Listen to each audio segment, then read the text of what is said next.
Hello and welcome to Ethernal Realms and welcome to your reading. We will get started with your tarot, astrology and charms related to how this solar eclipse is impacting your zodiac sign. But I just wanted to let you know that there is a 10% discount limited offer coupon code running for your zodiac, which you can claim from the description box in the comment below. It applies to all the items available in my Etsy shop, so if you want a personal reading you can go ahead and do that. If you wish to get a mood planner you can apply that same code to it as well. So it is up to you how you wish to apply it. But without further ado, let's get started with your reading. Hi Virgo, Sun, Moon and Rising. So this eclipse is happening on April 30th, 2022. And it will happen in Taurus, 10 degrees. If you have any planets in that zodiac or any of the other fixed signs like Leo, Aquarius and Scorpio, then those areas will be very highlighted. So this is happening in your 9th house where the North Node is as well, and so is Uranus. A lot going on there, and it is just evaluating your belief system, your philosophies, moving you towards new ideals, new ways of thinking and perceiving the world, how do you see the big picture view, how you relate with divinity, your own spirit, any spiritual guides or healing methods or institutions that you connect with, right? So eclipses bring about a lot of unexpected changes, but they're very faithful, move you towards a higher ideal, and it's just for the best interest of the spirit, right? It moves you further along in your in the life purpose that you are here to execute. Now the South Node is in the 3rd house with Scorpio, okay? And South Node is where things need to be released. So certain types of communities that you interact with, be it neighborhood or neighbors or siblings or short distance trips or just the locality that you surround yourself in, that can be, shifting for you. So you can move into a new neighborhood, or there are some significant changes being done in the neighborhood that helps you move towards this North Node and whatever it is trying to create for you. We also have the North Node squaring Saturn, and Saturn is in your 6th house, Aquarius. So your work, your profession, your daily habits, routines, health, any new regimen, diet, these things are all brought into question. Any shifts that need to be made, new habits that need to be established in your everyday life, that is going to come up. And it is going to be urged that certain necessary shifts may take place for your spiritual health or your emotional well-being. Let's say you have been overworking, then at this time the overwork just becomes big enough for you to say no and to establish different boundaries so that you're able to work very efficiently and also take care of your own well-being. That way none of the quality diminishes, you do not burn out at any time, and you just give very consistent and sustained output, right? So this is for the betterment, but it can come in a chaotic or a hectic form. Then we also have North Node trining Pluto in Capricorn, and Capricorn is in your 5th house. So you can find more methods of relaxing. You can take a holiday, or some vacation opportunities come up, some people that you're close to, or some hobby that you may have. You see that it is going to help you with this newfound perspective that you wish to cultivate.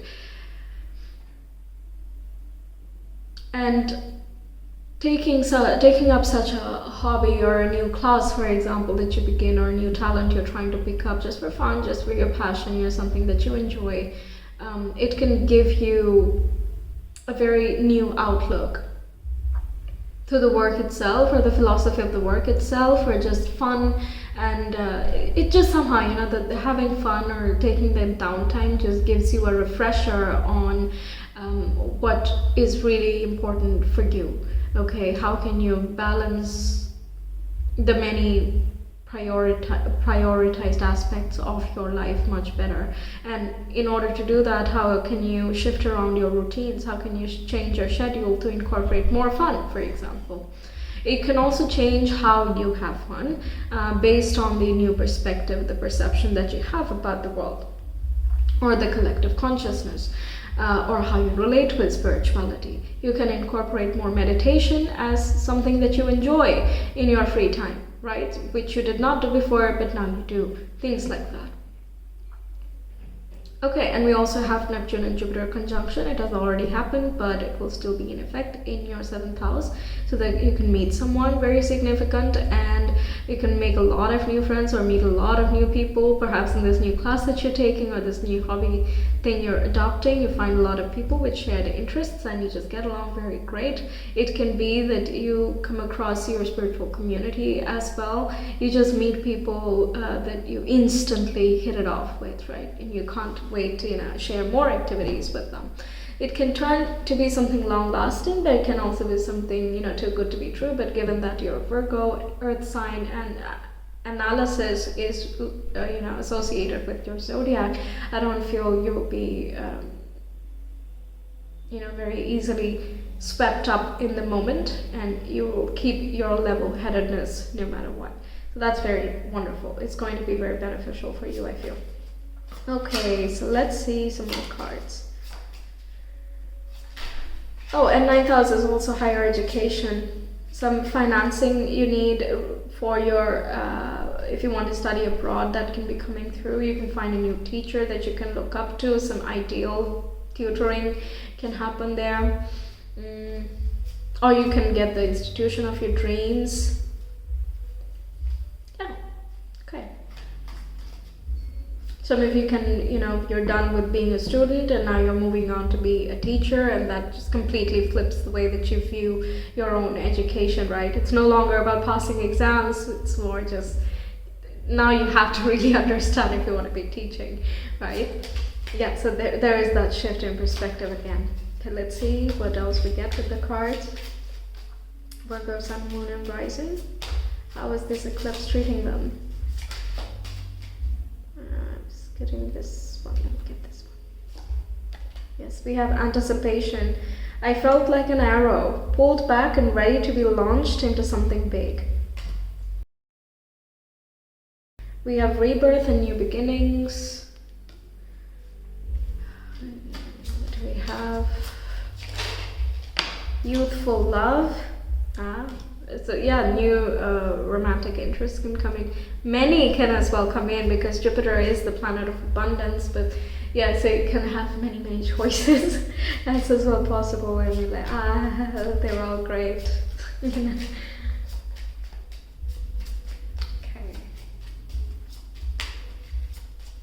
But regardless, it's very romantic in disguise, and so is in your romantic life.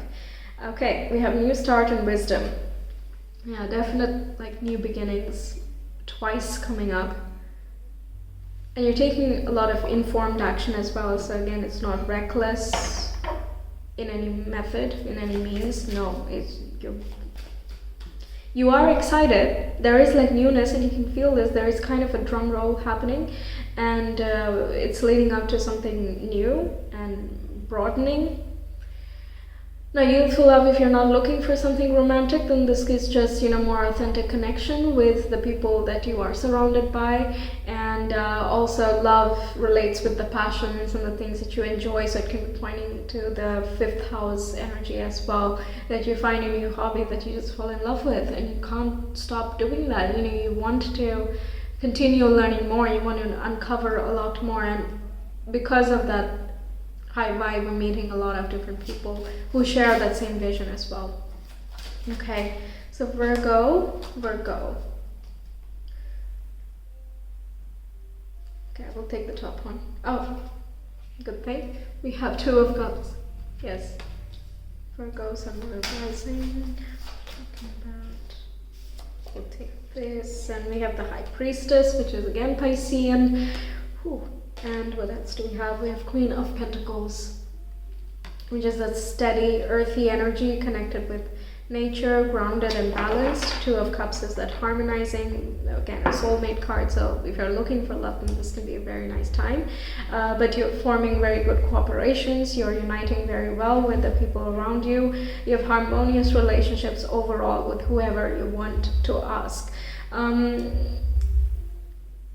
you're very nurturing of yourself and also other people. You're naturally a very caring and a nurturing sign, and Guardian of Pentacles coming up, or the Queen of Pentacles showing up, is further emphasizing that. Okay, the High Priestess. Yeah, that's the 7th house. Two of Cups and High Priestess. Really, that's very strong indications of you meeting someone or manifesting someone into your reality that you can be with, that you feel secure with, where you feel safe and connected, and all of those wonderful things that are meaningful in a good relationship. That's a lot of lovely things. Your intuition is as well very high at this time. Okay. So we have Venus again, which is love, beauty, art, harmony, and relationships. And we have South Node, which is past life, comfort zone, resource, instincts, and familiar. We have Uranus, which is also in Taurus, which rules unpredictability, reform, rebel, and eccentric. So this new person or the new people can come in very unexpected ways, or let me see. The new ideologies and perspectives that we were talking about, that can come very unexpectedly. You do not expect to, be so fantasized by the new hobby, for example, or the new person, and you are like, I have not been like this before. This is new. Okay, so, that can be that unexpected vibe, but somehow you feel a lot more independent and free of your own limitations and external limitations as well. So that's very nice. Breakdown to breakthrough. And the South Node with the past life, if you are connecting with, these, I did mention, right, that you can meet your spiritual community as well. That can be some people that you have been reincarnating with, if you can believe that, across many lifetimes, and or you also know them from when we are spirits, and you're meeting them in the earthly form, and you just get along very well, and there is no reasoning why you would get along so well, since you have not met them before in this lifetime, right? So that it's just very uncanny, and it can feel very magical that you would just immediately hit it off, right? So look out for those. Those moments are amazing, right? They're like treasures. It's a treasure. Okay, Virgo, Sun, Moon, and Rising. How is this eclipse impacting you?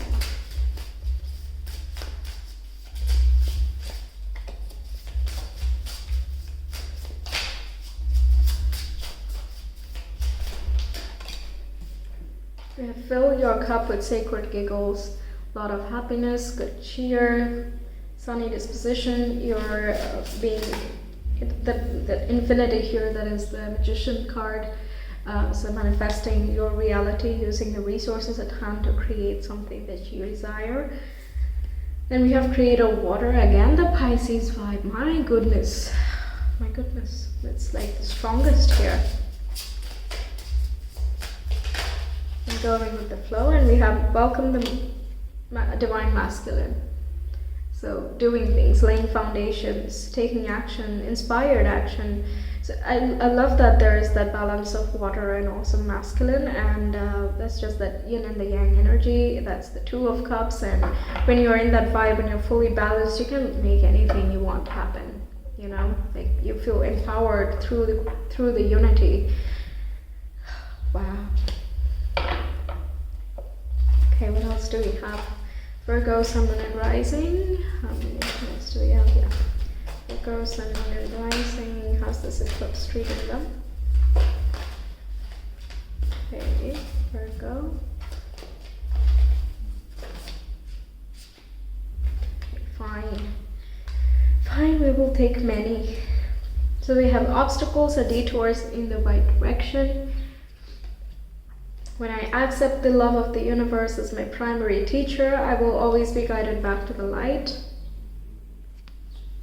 Anything unsure, anything foggy or uncomfortable, you feel, just go with the flow. I feel like don't try to evaluate yet. Go with the flow for now. But if it feels like really bad or something, then maybe trust your intuition. But otherwise, if you're like unsure about a certain thing, apart from like legal binding stuff, just go with the flow and see where it takes you. Okay, true healing occurs when I give myself permission to feel whatever feelings live below the triggers. Yes. Self-evaluation going on, introspection, healing, and it can again come through other people. Like other people say something that just means a lot differently to you, and it resonates very differently to you, but it gives you all the help that you need. That can as well happen. The key to prayer is to forget what I think I need. Yeah, sometimes we need to stop being extremely particular and just trust in what is about to come, because we cannot envision something that we have not experienced. So even our dreams and manifestations have that little bit of the subconscious background of this is what I know, so I can wish for this and this and this, but we're not always aware of what else is possible, what else can be possible.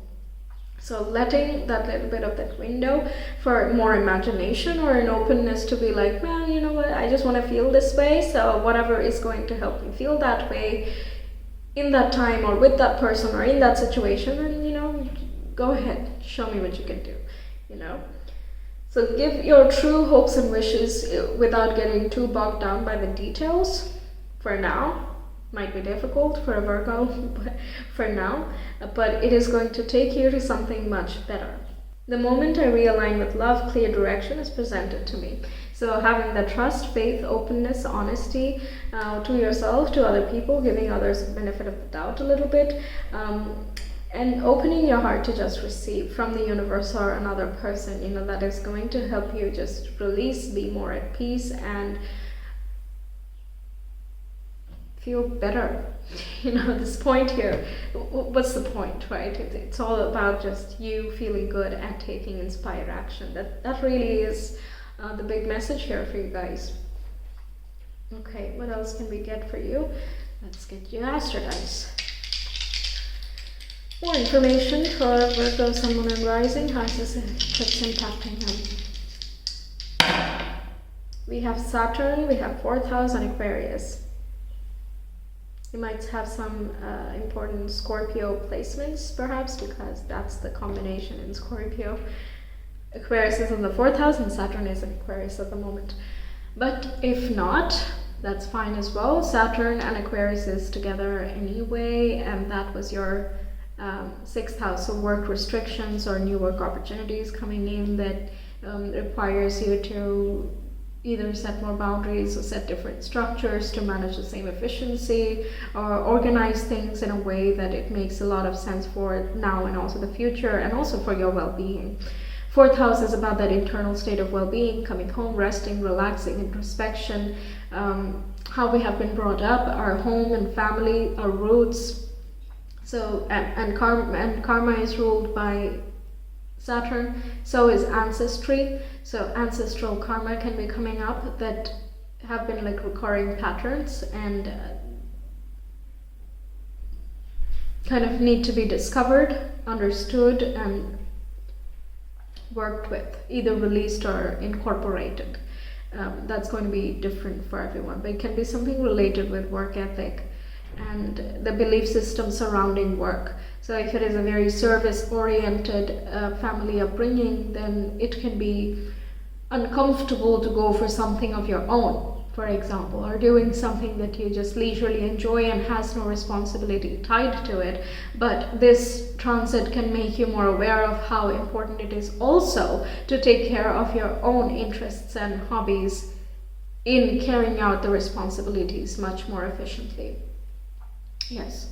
Okay, these are my speculations, by the way. It can be different for different people, of course, so take what resonates. The point is these themes.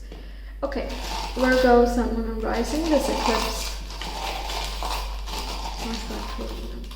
I want to get more charms for you guys. Charms.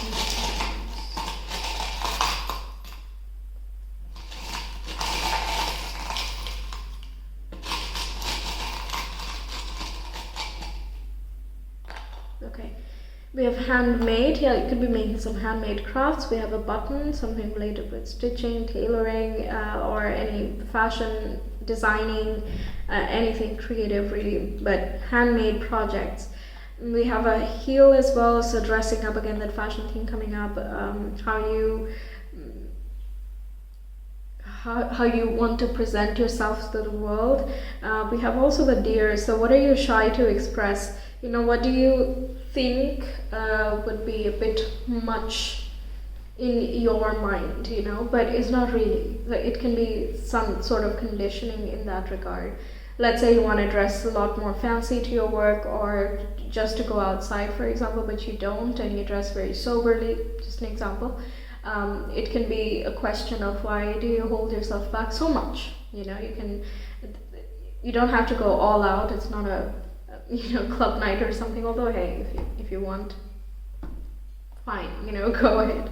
But you don't have to do something that is outright very uncomfortable for you. So you don't have to restrict yourself to the point where you don't express yourself at all, right? So that's it. It's about finding that fine line, because we also have the Four of Pentacles, and on one side it is about savings and investments, having money for the future, but also it can be about stingy. You're not willing to invest in your own company, so how is it going to give you the returns later on? You know, so it's a fine line. Which way would you want to see it? So it depends on which walk of life you are and what your orientation is. So take that as it resonates as well. Those were just some additional messages. I hope they resonated though. I hope the reading helped you. Let me know your thoughts, and I hope I catch you in some of my other videos. Until then, take care. Bye.